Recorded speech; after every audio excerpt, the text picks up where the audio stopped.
पहले तो आज जो ये 26 जनवरी को रिपब्लिक डे बना रहे हैं इंडिया। लाल चौक जो है श्रीनगर का, उसमें घंटा घर के ऊपर इंडिया का झंडा, तिरंगा जो है, ट्राई कलर जो उसको कहते हैं, उसको लहराना है। सैकड़ों की तादाद में वो सिर्फ उस तस्वीर में नजर आ रहे हैं जिसको जारी किया गया ये नॉर्मलसी इस्टेब्लिश करने के लिए कि हालात मामूल पर आ चुके हैं, और झंडा लहराया गया, भारतीय तिरंगा लहरा दिया गया। वहां पर सहाफ़ियों को बुलाया गया, फोटोग्राफर्स को बुलाया गया। तो बात ये कि अब I think enough is enough.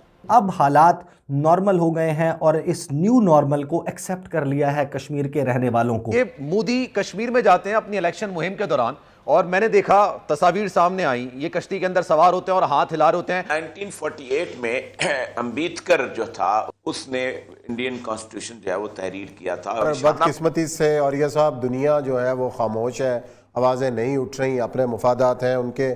चार का जो एक खतरनाक टोला है जिसमें नरेंद्र मोदी, अमित शाह, राजनाथ सिंह और अजीत डोभाल, ये मिल के इस आइडियोलॉजी को लेके चल रहे हैं कि भारत को मकबूजा इलाके में अपना यौम जमहूरिया मनाने का कोई हक हासिल नहीं है। और जो इतलात मकबूजा कश्मीर के मुख्तलिफ इलाकों से मिली हैं उसके मुताबिक जो मुख्तलिफ मकामात जहां पर झंडे लहराए गए, इंडिया के तिरंगे लहराए गए।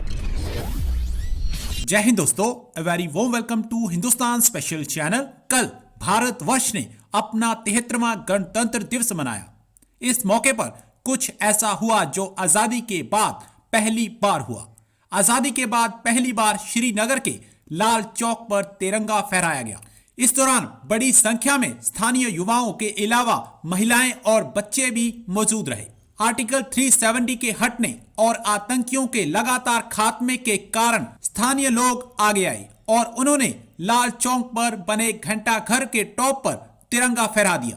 दरअसल अब स्थानीय लोगों ने आतंकियों और उनके हमदर्दों की हकीकत दिखानी शुरू कर दी है। इससे पहले श्रीनगर के शेरे कश्मीर स्टेडियम में मुख्य समारोह आयोजित किया गया।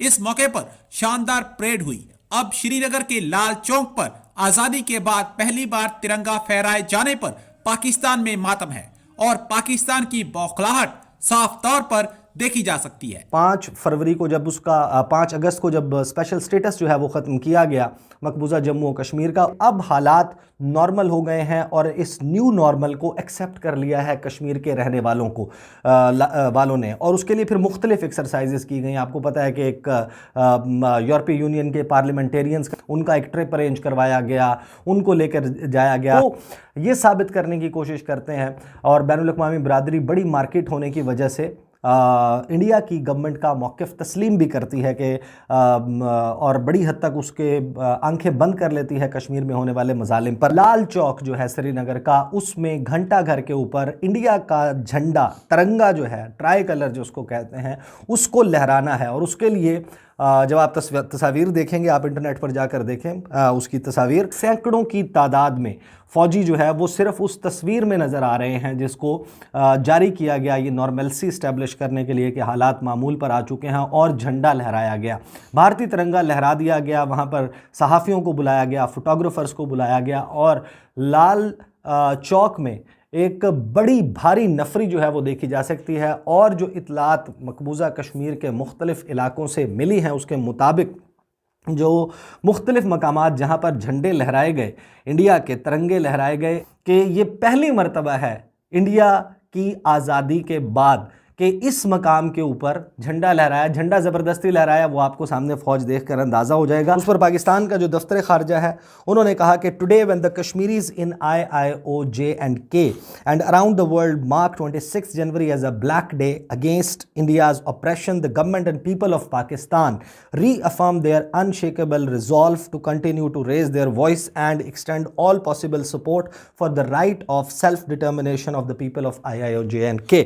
के पाकिस्तानी जो हैं और पाकिस्तान की हुकूमत एक मर्तबा फिर अयादा करती है कि हम कश्मीरियों के साथ खड़े हैं, उनकी आवाज़ों के साथ हम आवाज़ हैं, और जो कश्मीरियों का हक़ खुद इरादियत है उसके लिए हिमायत जारी रखी जाएगी। पाकिस्तान और मुख्तलिफ ममालिक के दारुल हुकूमत में भी भारत के खिलाफ मुजाहरे किए गए और रैलियां निकाली गई ताकि आलमी बरादरी को यह पैगाम दिया जा सके कि भारत को मकबूजा इलाके में अपना यौम जमहूरिया मनाने का कोई हक हासिल नहीं है, क्योंकि उसने कश्मीरियों के तमाम बुनियादी हुकूक सल्ब कर रखे हैं। और दूसरी जानिब अक़वाम मुत्तहिदा में पाकिस्तान के मुस्तकिल मंदूब मुनीर अकरम का सलामती कौंसिल से खिताब करते हुए कहना था कि भारत ने 1989 से अब तक 96,000 कश्मीरियों को शहीद कर दिया है। पाकिस्तानी मंदूब का मजीद कहना था कि 5 अगस्त 2019 के बाद से 9 लाख फौजी मकबूजा कश्मीर में तैनात कर दिए गए हैं। मासूम कश्मीरी नौजवानों को मावराए अदालत कत्ल करने के लिए जाली मुकाबलों का सहारा लिया जा रहा है। पाकिस्तान के मुस्तकिल मंदूब मुनीर अकरम का मजीद कहना था कि भारत दहशतगर्दी से मुतासिर नहीं बल्कि जनूबी एशिया में दहशतगर्दी की मां है। इसी पर मजीद बात करेंगे दिफाई तज्जियाकार ब्रिगेडियर रिटायर्ड हारिस नवाज साहब इस वक्त ज्वाइन करें, उनसे मजीद बात करते हैं। हारिस साहब बहुत शुक्रिया आपके वक्त का। सर जी, पूरी दुनिया में यह बात बावर हो चुकी है, पाकिस्तान बार बार बावर करा चुका है, दुनिया भर में मुजाहरे होते हैं, दुनिया खामोश है, पाकिस्तान ये केस सही तौर पर नहीं लड़ पा रहा। आप क्या कहेंगे, आपका क्या तज्जिया है? लेकिन सबसे पहले तो आज जो ये 26 जनवरी को रिपब्लिक डे बना रहे हैं इंडिया, इनसे पहले ये पूछे कि इनके कॉन्स्टिट्यूशन में क्या लिखा हुआ है। कॉन्स्टिट्यूशन में ये लिखा हुआ है कि sovereign, socialist, secular, democratic Republic. क्या ये सेकुलर है या ये डेमोक्रेटिक है? ये तो इन्होंने इंतहा कर दिया है। इसका मतलब है कि अभी ये टोटल एक हिंदू स्टेट है, अखंड भारत को लेके चल रहे हैं, आरएस की आइडियोलॉजी के ऊपर हैं। 4 का जो एक खतरनाक टोला है जिसमें नरेंद्र मोदी, अजीत शाह, अमित शाह, राजनाथ सिंह और अजीत डोभाल, ये मिल के इस आइडियोलॉजी को लेके चल रहे हैं। बट द प्रॉब्लम इज कि दुनिया, अमेरिकन और दूसरे मुल्क जो हैं उनके अपने इंटरेस्ट इसके साथ हैं, क्योंकि ये उनका प्रॉक्सी के तौर पे इस्तेमाल किए थे। अमेरिकन को करते हैं चाइना, साउथ चाइना सी में चाइना के खिलाफ, एनसर्कल करने के लिए चाइना के खिलाफ, सी पैक तबाह करने के लिए पाकिस्तान के खिलाफ। दुनिया के ट्रेड इंटरेस्ट हैं वो वजूहत है, इस्लामी मालिक के भी ट्रेड इंटरेस्ट है, दैट्स द रीज़न। तो उसका ये नाजायज़ फ़ायदा उठा रहा है। तो बात ये कि अब I think enough is enough. लेकिन सर बात ये मुजम्मत से आगे जानी चाहिए, क्योंकि माजरत आपकी बात कट रही है, लेकिन सर ये मोदी कश्मीर में जाते हैं अपनी इलेक्शन मुहिम के दौरान, और मैंने देखा तस्वीर सामने आई, ये कश्ती के अंदर सवार होते हैं और हाथ हिला रहे होते हैं। सर फिर भी दुनिया खामोश है। क्या दुनिया सिर्फ ट्रेड पर चल रही है कि ट्रेड होगी, क्योंकि जाहिर सी बात है भारत एक बहुत बड़ी मार्केट है, इस वजह से चल रही है? दुनिया सिर्फ अपने मुल्क की मफादात के लिए चल रही है। उनको चाइना को सर्कल करना है, और इसके लिए देखें कमजोरियां हमारी भी हैं। हमारे तमाम इस्लामिक मुल्क ओआईसी कोई रेजोल्यूशन नहीं आता, क्योंकि वो बिजनेस के साथ कर रहे हैं। अपने मुल्क की मफादात के लिए एक जो यूनिटी ऑफ मुस्लिम है वो बहुत ज़रूरी है, जिसकी वजह से आप चाहे लिबिया में देख लें, इराक में देख लें, सीरिया में देखें, यमन में देखें, अफगानिस्तान में देखें, कश्मीर में देखें, हर जगह मुसलमानों को मार पड़ रही है, इसलिए कि उन्होंने हमें डिवाइड किया हुआ है, हमें। और ये ईरान और सऊदी मिडल ईस्ट का जो एक मसला क्रिएट किया हुआ है। अच्छा भला एग्जाल होने लगता है तो कोई ना कोई स्पॉइलर इसमें डाल दिया जाता है।